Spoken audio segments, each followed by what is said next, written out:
have to move fast. Darling, Meep will take you separately. It'll be safe that way. Now, you must say nothing to anyone.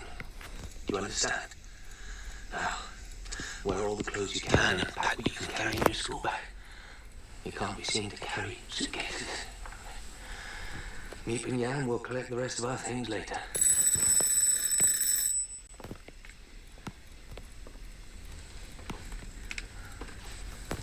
He's gone. I'll take Moochie.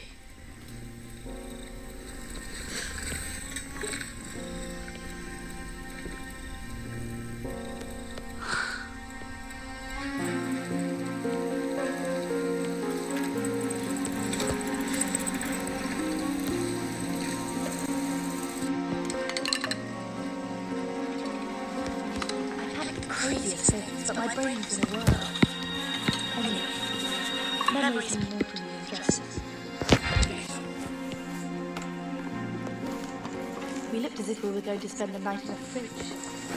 I was wearing 2 vests, 3 pairs of pants, a dress, a skirt, and 2 pairs of stockings.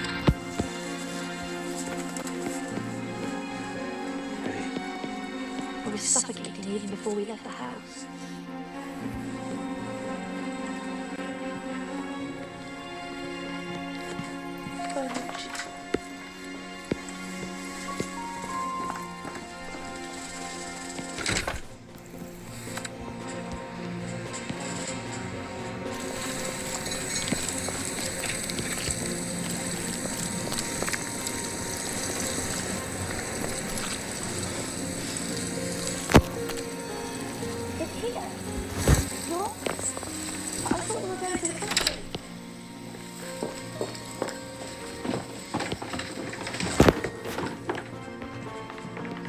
Hurry up, it's late. The workers will be arriving.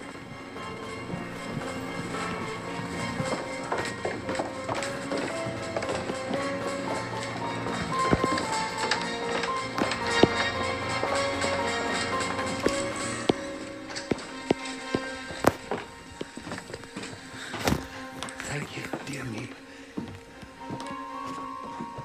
So much has happened since yesterday. It's as if the whole world has suddenly turned upside down. When the door closes, the reality is that we'll have to stay here until the war's over.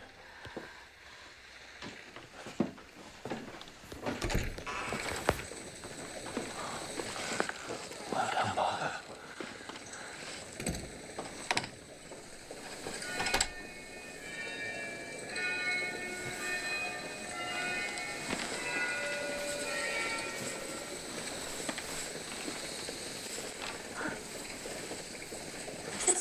They've just gone to mend us.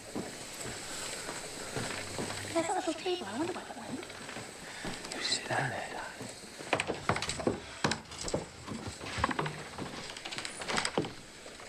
They're arriving. It's 8:30.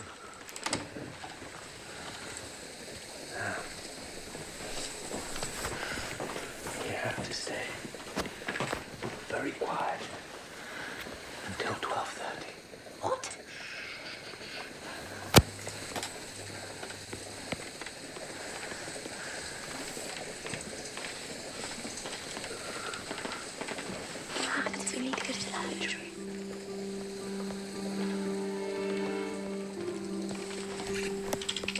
Father's warehouse is on the ground floor, you see, underneath his office.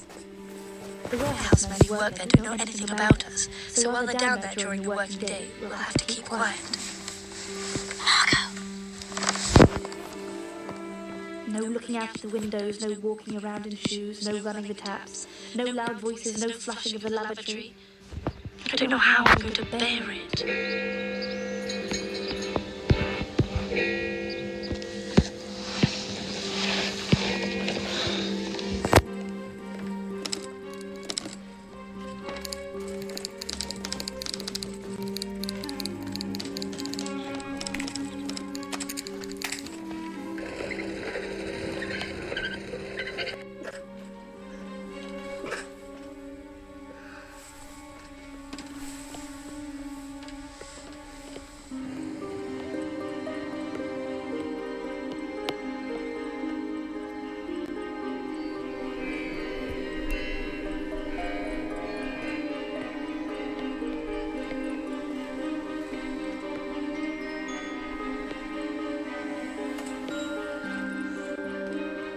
annex during the lunch hour when the men leave, and after 5:30 when they go home.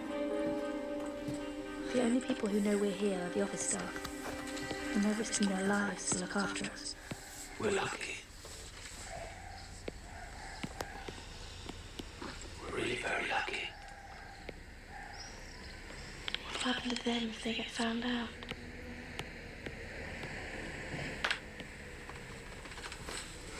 Now, let's get these unpacked and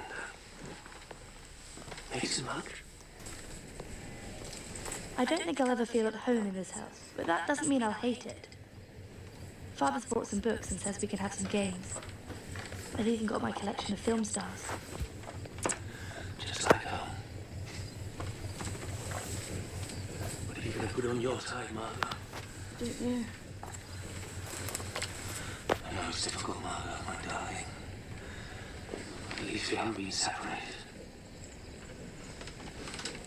So many families have. At least we've got each other. You're out, my love.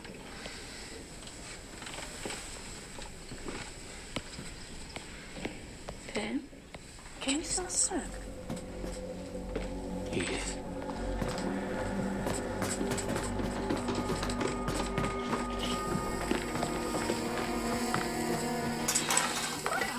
It's all right, Anna.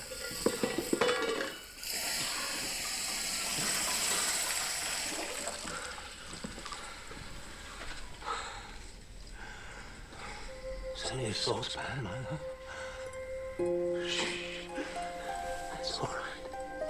Sweetheart, you go and finish your unpacking. Please. Please. Good girl. Darling, we're going to be all right. We're going to be all right. You stop this. Stop it. That's it.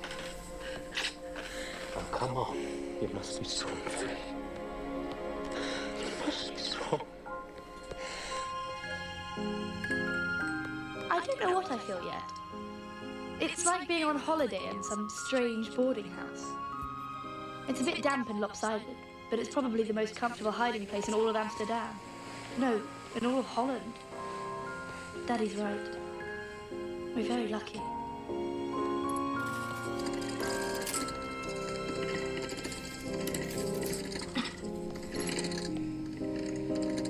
The first thing we have to do is sew some curtains so no one can see us. Actually, you can hardly call them that since they're nothing but scraps of fabric. Most artistic, isn't it? Perhaps we should send a man gathering the walls over.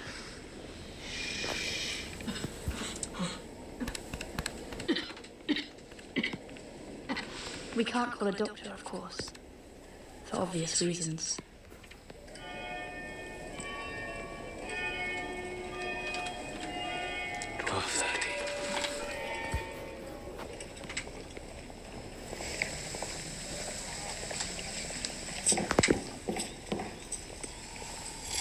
It's all clear.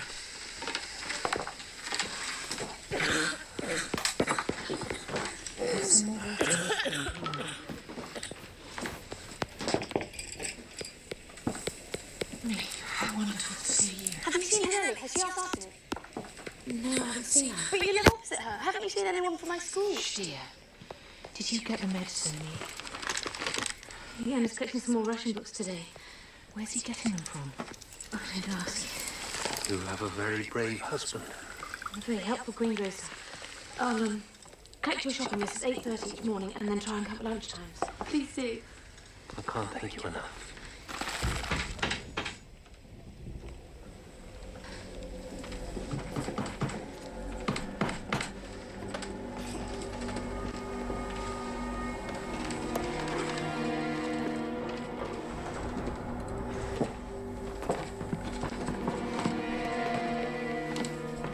Watch out for your heads. I had to lower the wall there to make the bookcase fit. Nobody will believe there's anybody here. Now our secret annex is truly secret.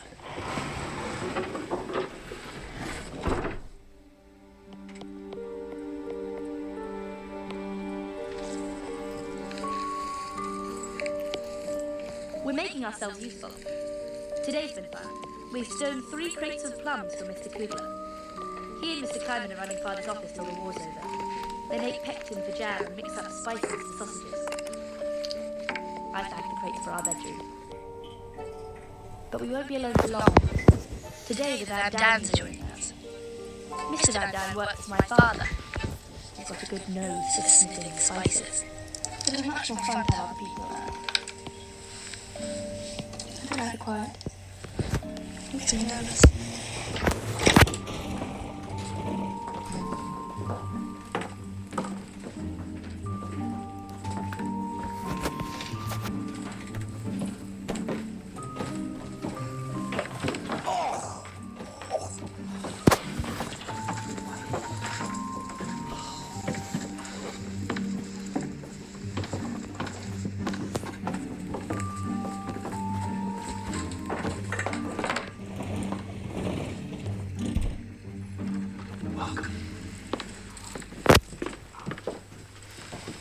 Are you all right? Not bad. Phew, quite out of puff. What a lovely hat. Oh, thank you, dear.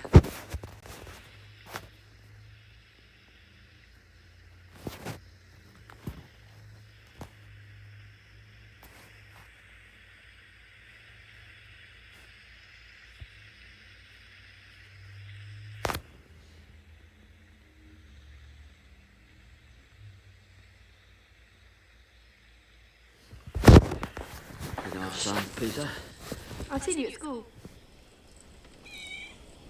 What's that? This is Moosey. But we agreed.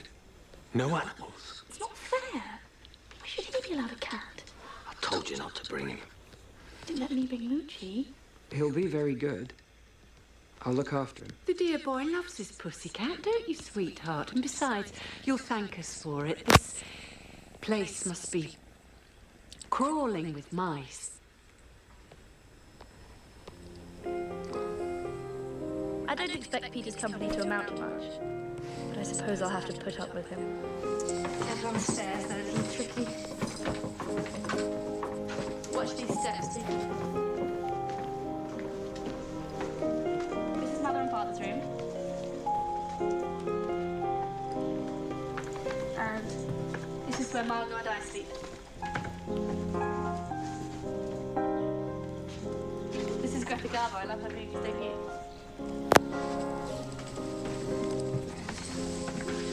That's Princess Elizabeth of England and that's Margaret Rose. Are you interested in royal families at all? This is the bathroom. You have to be finished by 8:30 in the morning. There's cold water in the sink, but when the workers have gone home, we can use the lavatory in Father's office downstairs, and we can listen to the wireless there too.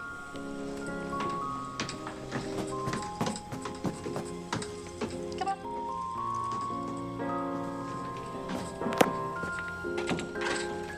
Would you please help?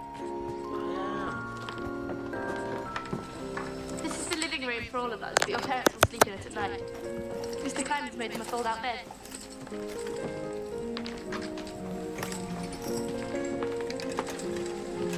This is your room. Isn't it cozy? Come on. Come up here.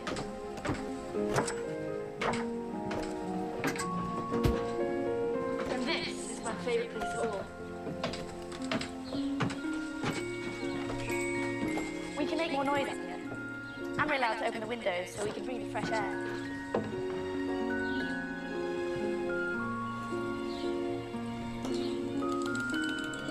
That's the Tower of the Westerkirk. Mother hates the bells, but I love them. They remind me of the outside.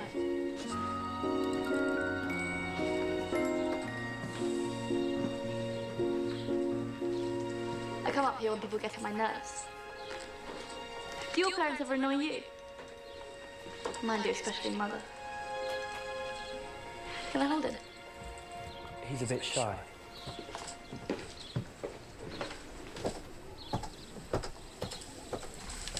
He's such a clown. Shh. He's just shy. All the boys around me him. I think he's rather sweet. You always think the best of everybody. He's not used to girls and he's frightened. We're all frightened. They have a very narrow escape.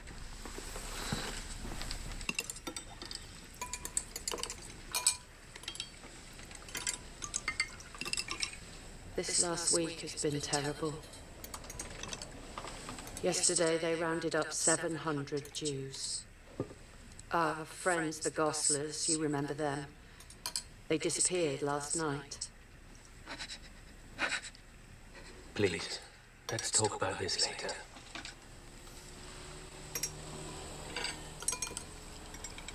People think you've gone to Switzerland.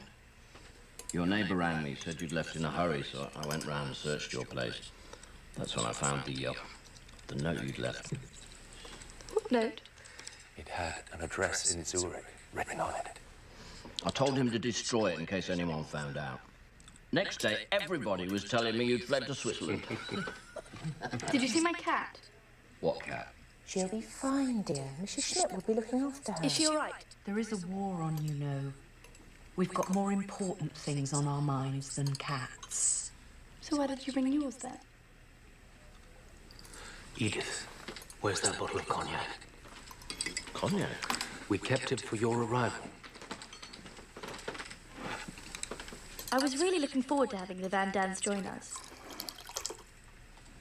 Now I'm not so sure.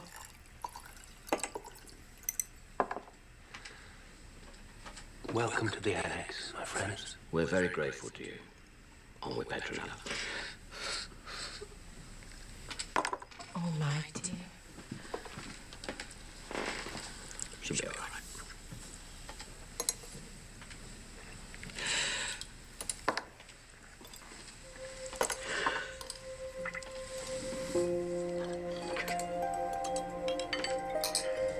At the weekend, we get the run of the whole building.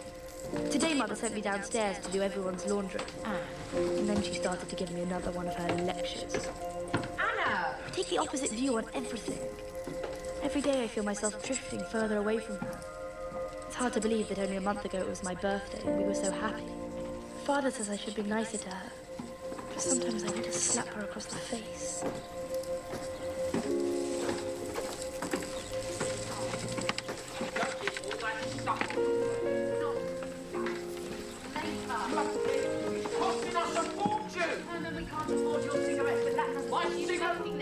Cigarettes are not a luxury, it's a necessity. What do you want me to do?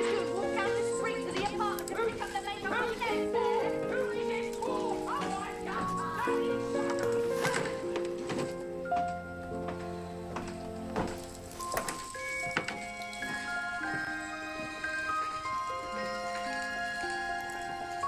It's only up here that I can feel free.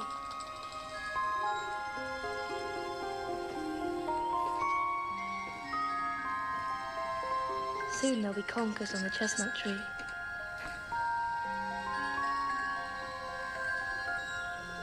Not being able to go outside upsets me more than I can say, and I'm terrified our hiding place will be discovered and we'll be shot. That, of course, is a fairly dismal prospect.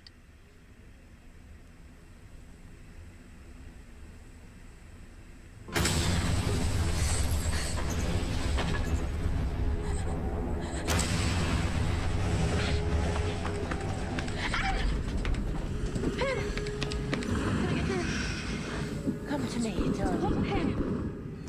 Can we get in? Come on, then.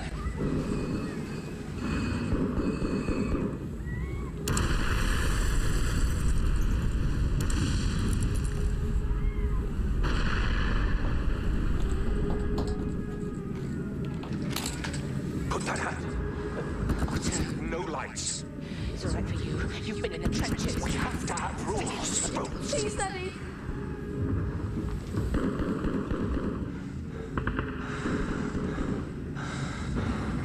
All right, darling. All right.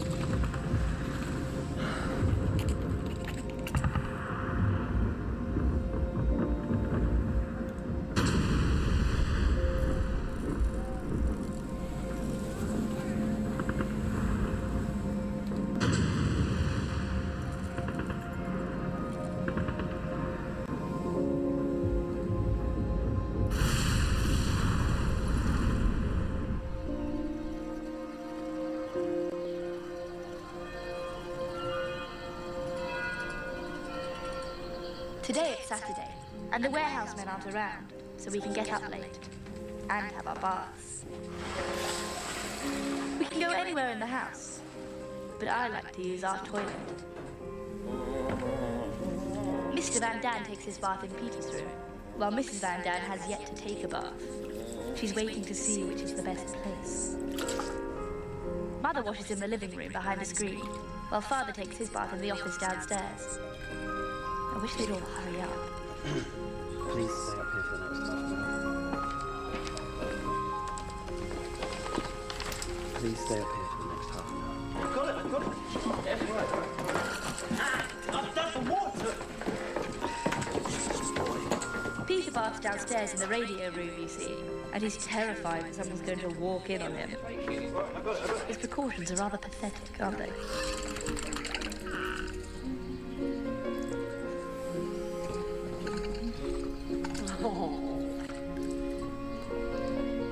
Mother!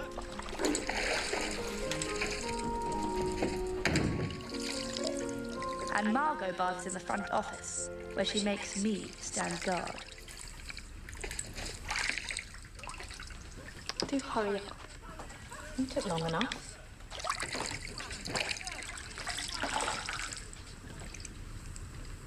Anne, they'll see you. We're allowed to peek through, Father said so. It's funny to see all those people. We used to throw water at them. You didn't. They used to jump up to see where it came from. Now they're looking up for bombs.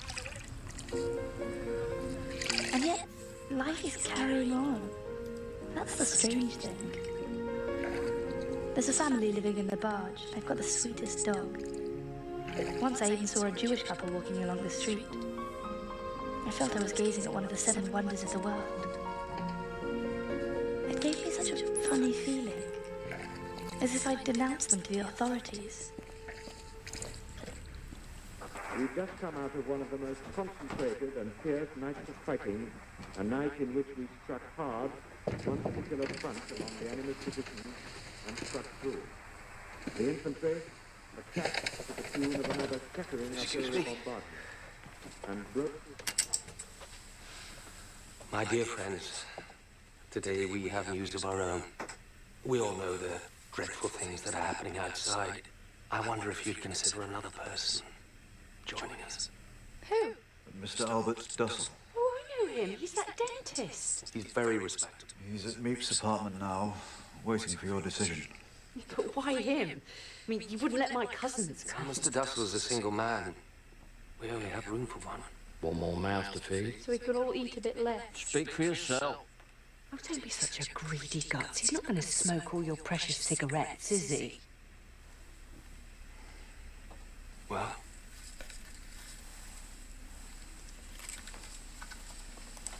Yes, yes, yes. Thank you, dear friends.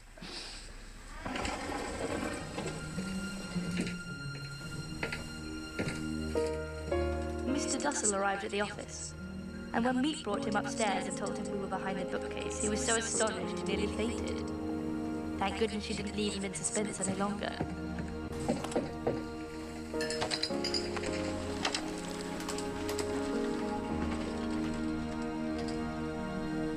What are you doing here? I thought you were in Switzerland. Please sit.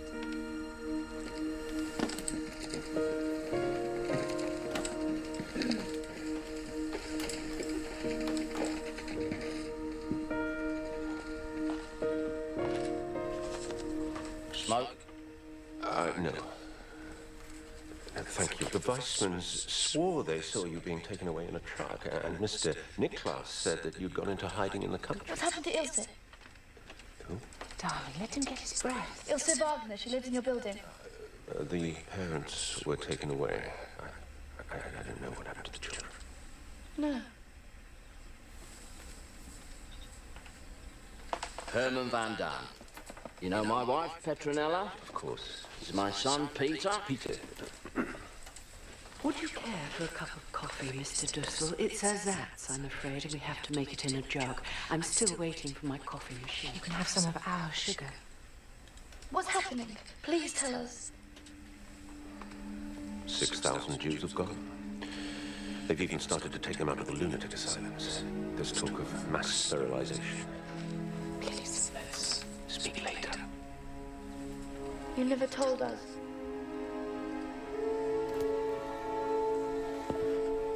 I've got to go.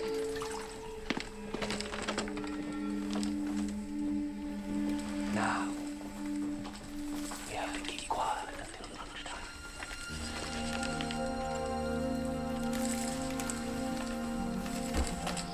I'm so very grateful.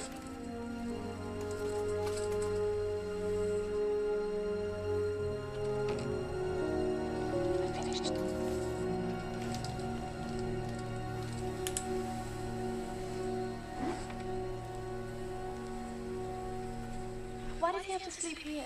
He has nowhere else to go. But why with me? I said it would be unsuitable for me to share a room with a grown man. It didn't matter, I suppose. I don't mean that. I'm just charming. I did ask if you minded. What was I supposed to say? I'd rather be here with you.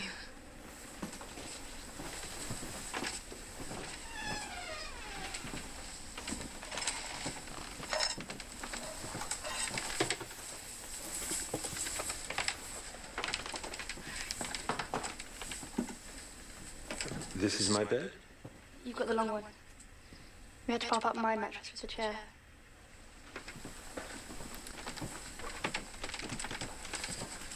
I hope you'll find me a pleasant companion.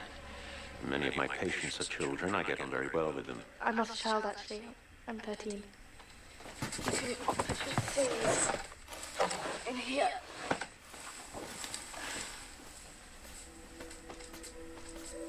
I'm not exactly delighted at having a stranger use my things, but you have to make sacrifices for a good cause. And I'm glad I can make this small one.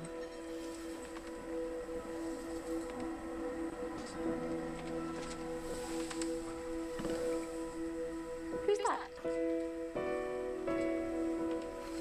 My fiancé. Look. But he's ancient. Can I have a look? What lovely blonde hair. I like the pickups. She looks much younger than you. Yes. Yes.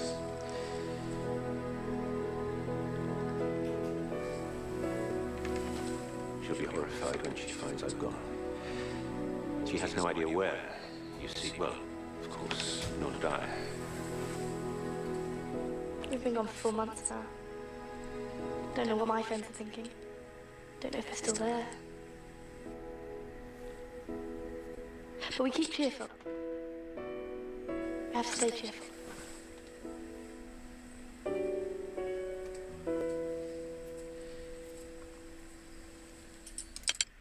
More potatoes, Mrs. Frank. Thank you. More potatoes, Mr. Dussel.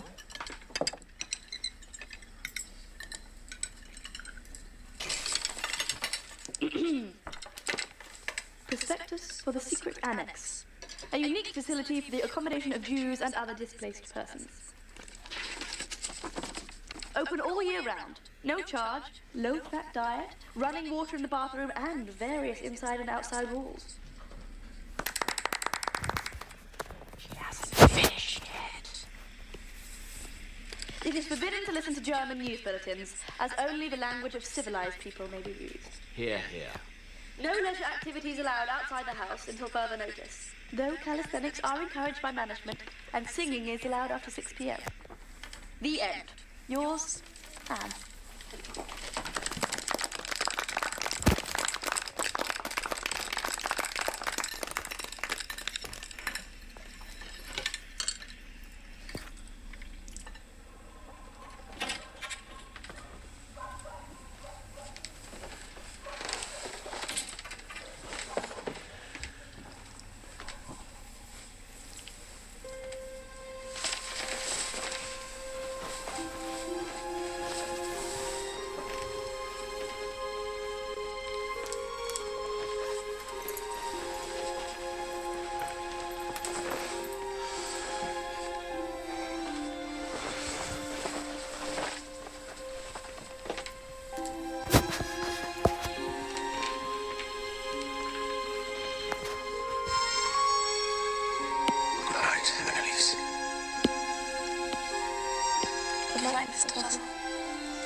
Mr.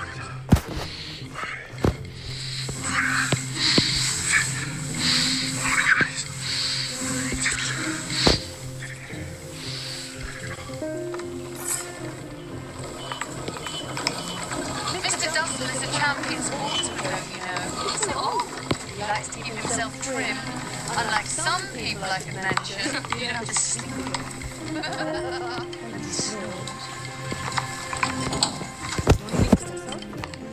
Morning, everybody. How's the rib, Mrs. Barrow? Very painful, Mr. Dussel. To get rid of her fat problem, Just here. Mr. Dussel is a trained medic, Pooty. We're lucky to have another expert on the premises. That's why my friend Mr. Frank hired me. Oh! We shouldn't have to sell spices. Why can't you do something nice, like sweets? In wartime, spices are more essential than ever. To preserve meat and to flavour substitutes. And so effective for making jam at home. She knows that, Mr. Dussel. It was only a joke. Wow, not Frank, the children's advocate. It must be hard for Father trying to run a business from up here, especially with his arthritis. Today there was an important meeting.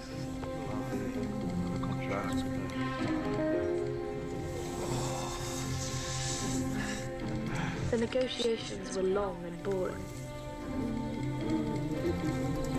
Mr. Kleiman and Mr. Cooper did their best for us, but it turned out to be more serious than we expected. The building's being sold. And the new owner's coming this afternoon. To look it over. God.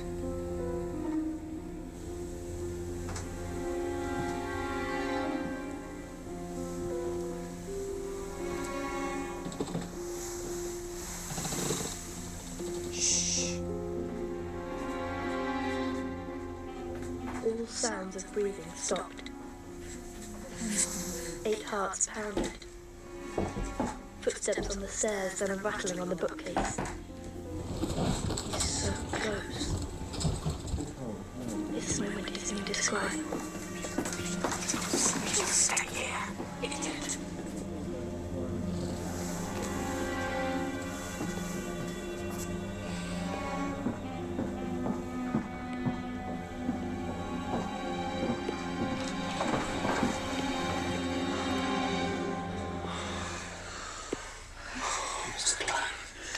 I said I'd left the key to the annex at home. They won't be taking over the lease until the spring.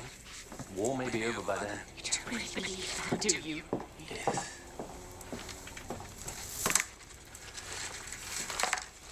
What's the matter? The greengrocer's gone. What?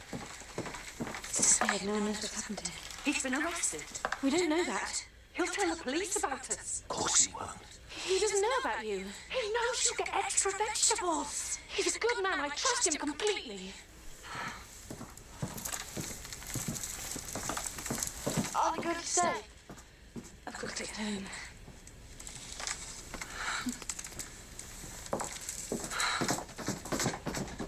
Me. I'm not sure she gets it. Of course it does. Please give her all my love. I always do. They asked me to give you this. There's a note inside. Thank you.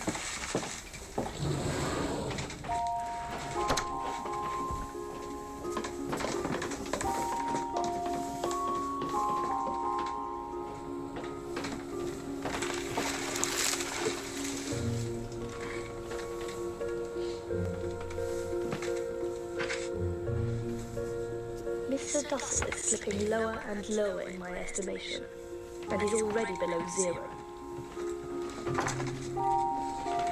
Bill, you've got to say something. Please. Why can he send out letters and I can't? He's putting us in danger. He's putting me in danger. If they catch us, he'll be tortured. What if his darling Lotta tells somebody? What if Meat gets followed back here? Look, Mr. Dussel's fiancée has no idea where he is. She thinks he's hiding in the countryside. Oh, Anna, dear, I disapprove just as much as you do. Do something then. He's lonely, dear. He's got nobody here who loves him. He's not the only one. It's so hard sometimes, holding my tongue when I want to scream and shout. I don't know how long I can bear it without exploding. Pleasure, fire, steel, which they have so often cleaned out others. Ah, this is not the end. It is not even the beginning of the end. But it is perhaps the end of the beginning. And forward. This war seems to be going on forever.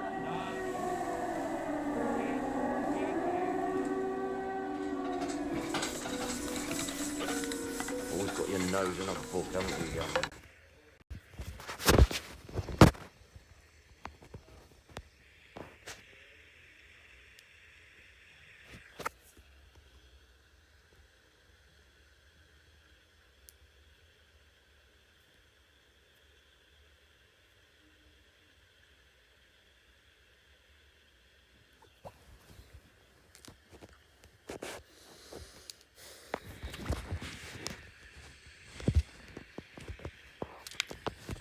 I'm sick of for a room like this. Eh? Otherwise I'd be reading in my room. Young ladies shouldn't be stuffing their heads with nonsense. Perhaps you should read a bit more, Mr. Van Damme, then you wouldn't talk such rubbish.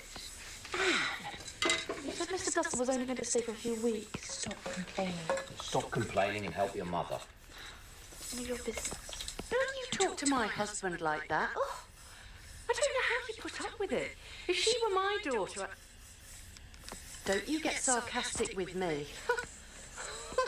Oh, I don't know. These modern girls. Margot, stick up for me. Margot reads just as much as I do. Margot doesn't answer back. She was such a good baby. Slept all through the night. Oh, Just like my Peter. Didn't you?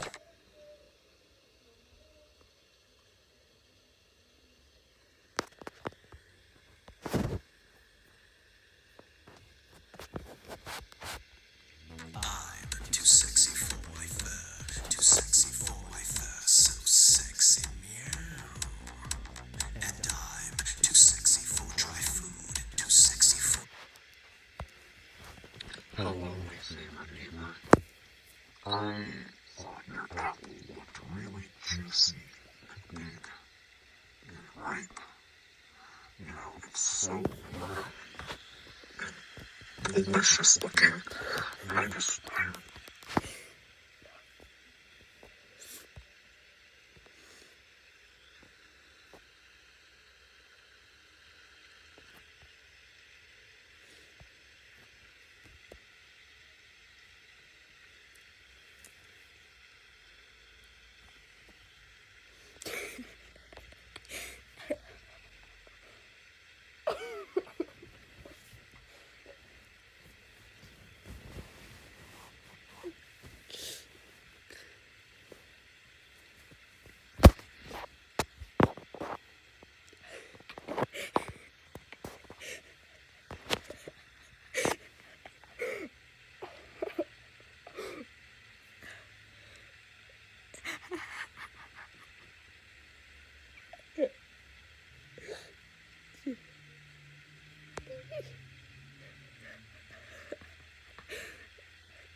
pet. And he learned to use the potty. It's 18 months. Mother?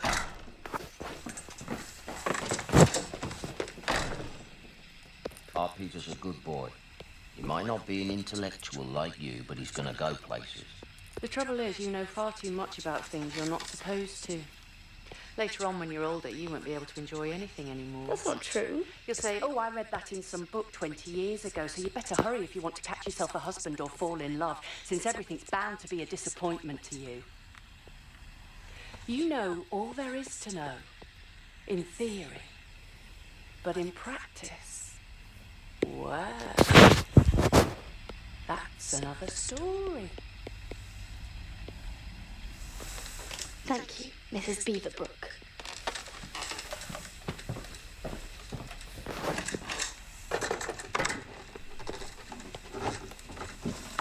Why did you call her Mrs. Beaverbrook? Because she's always agreed with Mr. Beaverbrook on the wireless. What does Mr. Beaverbrook say? Haven't you been listening, Dimwit?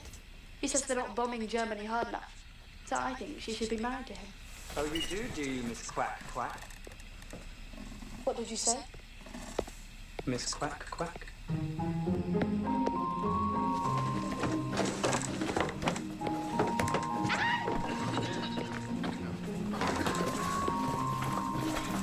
Where did you find it? Give it back! That's my toolbox! Give it! As punishment for talking in class, quack, quack, quack, said Mistress Chatterback.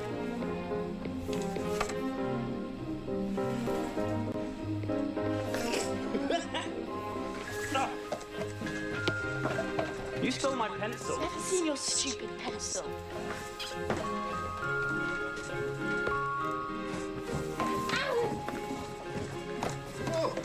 What's the hurry? Having fun?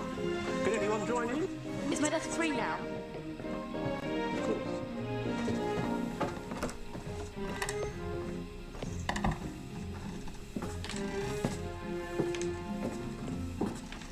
Baruch ata Adonai, Eloheinu melech haolam, v'tzivanu l'chadlik ner shel Hanukkah. And then Hanukkah arrived.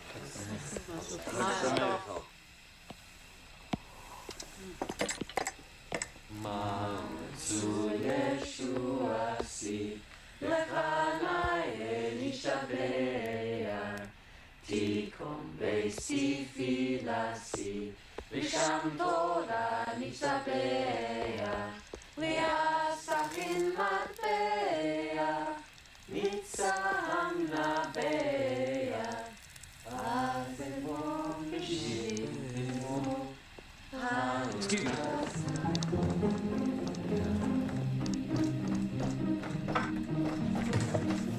Mushi?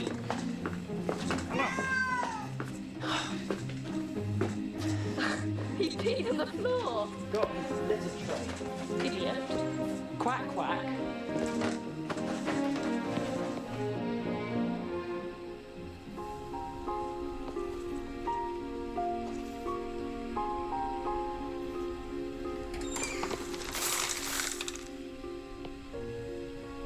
It's 20 to 6, Miss Dussel.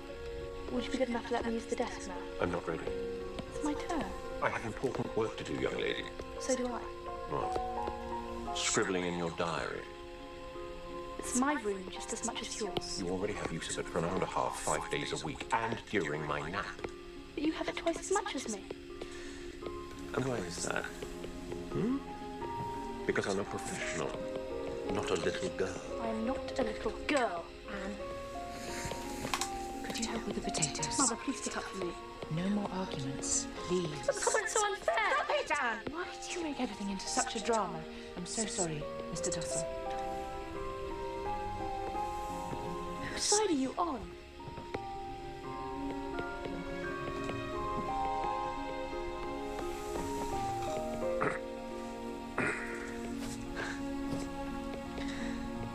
When you first came here, Mr. Dussel, we agreed that the room would be shared by the two of us.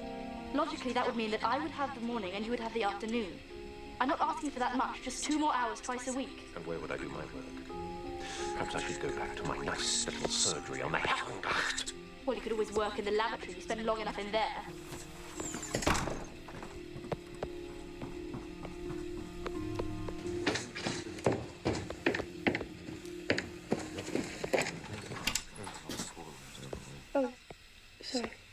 What is it, dear? Mr. Dussel. Can we speak later? We only have half an hour. Mr. Kugler has to go. Oh, well, wait a moment. Will you excuse me, Mr. Kugler? What is it, darling?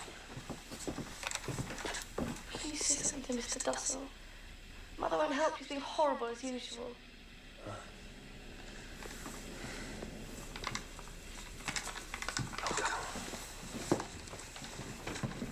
I know it's a difficult situation. You need your privacy to study, and so does my daughter. Good old father. If I may say so, Mr. Brown. She's a very headstrong.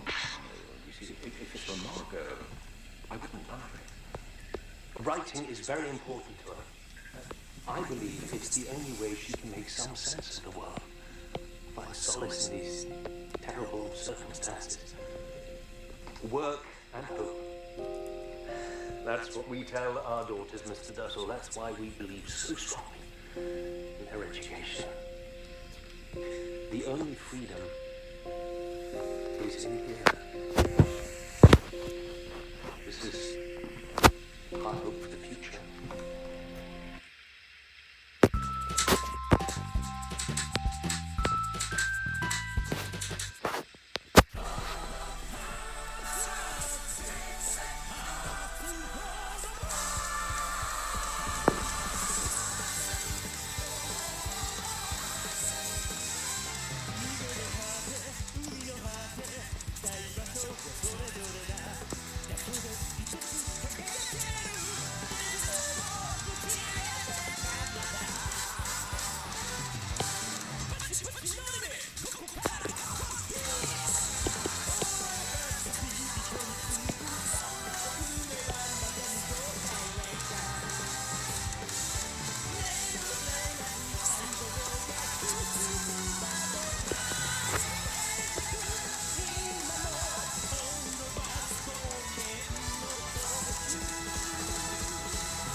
100 men versus 1 gorilla is just the newest online debate brought to you by people that have way too much time on their hands. And I'm no better, because here I am making a video about it. Because it's quickly gone from silly Twitter talk to what has to be a massive joke that I'm not in on. What's clear is one side is getting drastically overrated, while people obviously aren't taking the other side seriously. Plus, I love animals and arguments, so if you're looking for a video to eat your lunch with, or to be the soundtrack of your commute home, I'm going to break down the question you probably didn't care about in the first place, and by the end, you'll wonder how this was ever even a question. So here's the full truth of whether 100 unarmed men could beat one prime silverback gorilla. But first, we gotta understand what force of nature we're up against. Now, I do have a couple recent videos on gorillas, so to not repeat myself too much, I do advise that you check those out for further context. But basically, everything we thought about gorillas back in the day was wrong. They're giant, non-violent, fart-happy pacifists, and the most dangerous thing about them is they can misunderstand regular human actions as an act of war. So while, yeah, if you smile at a silverback enough times, he eventually will put beats on you like a Cherokee drum, most times a gorilla is just worried about the 6,000 calories he eats a day. And thank the stars for that. Gorillas are built like the developer had something to prove. They took the human model and said, drag to resize. The result is an alpha ape with a stronger bite force than a grizzly, allegedly, hands that can crush a crocodile's skull, allegedly, and just strength that we really have no way to truly comprehend. That man fully didn't plan to get casually ragdolled, but plans are always subject to change when you're around the prime ape. Gorillas might default to peace, but life is multiple choice. The question is, what kind of carnage comes when they choose violence? It's hard to imagine what a fully malice-motivated gorilla can do because it takes a lot for them to get to that point. The first phase of conflict involves using body language and gestures to send a message before hands even have to be thrown. Because for an animal that can spend over 12 hours a day eating, wasting calories on fights is poor resource management. The second phase of escalation usually involves pushing, grappling, and screaming in really short bursts. Gorillas fight the way they fuck. What I mean is, the phase they run are like how they're hung. Not long at all. Because again, most times gorillas don't actually want to fight. But what about when they do? Yeah, that would be phase 3, and that usually happens when 2 silverbacks throw down for control of a group. Losing such would mean losing the 3 Fs: food, family, and the FCC won't let me finish, but states can make these fights to the death, and here's where we can see what gorillas are truly capable of. I found a research paper that detailed the injuries sustained in gorilla-on-gorilla fights, and based on that, you see a pattern. Those teeth are for more than just undressing trees, and losers are often found with lacerations and puncture wounds all over the body. And unlike a leopard, which leaves small puncture wounds, the canines of a gorilla cause large gaping tears in victims. Even if the gorilla's bite strength has been exaggerated, which we will get into, even lowballing them puts them at the level of a hyena. One gorilla named Nshuti had his foot completely crushed with the tips of his fingers and ear bitten off. Gorillas also use their arms, not really to punch but to use as battering rams, and they've also been known to pull chunks of hair out with their hands. So safe to say, a gorilla's stiff arm to the back would crack your constitution like a glow stick and could dislocate or break human bones by accident. And with many victims also recorded with bite wounds to the face, you'd probably be able to unlock your iPhone from 20 feet away after a gorilla puts jaws on you. So what chance would an army of humans have against a 500-pound berserker? Well, hot take. Gorillas have been drastically overrated in many ways. First is fighters. Gorillas aren't efficient fighters. They're more physical brawlers and grapplers. And with everything I've said, most fights last anywhere from a couple seconds to 1 to 2 minutes at the most. Also, as strong as gorillas are, their strength has been overrated. There are some animals that just get more and more OP the more people talk about them. Chimps have been said to have the strength of 8 men when really it's closer to 1.5. It's just that they're stronger in all the ways that can kill you. And grizzly bears are already big enough, but then you got people claiming they could decapitate a full-grown moose with one swipe. Now, what idiot would say that? And this debate has people swearing a gorilla would rip a whole man in half like a phone book with nary a sweat. I knew the gorilla propaganda peaked when this was an actual debate. Dr. Strange could conjure up 14 million realities. You won't find one where a plus-size protein-packing primate can do anything to a full-strength grizzly bear taking him seriously. Especially since there's a much smaller predator known to give gorillas problems. Gorillas have been documented getting preyed on by African leopards. Even with jungle leopards being bulkier due to less competition, that's still an at most 180-pound cat past tensing Optimus Prime.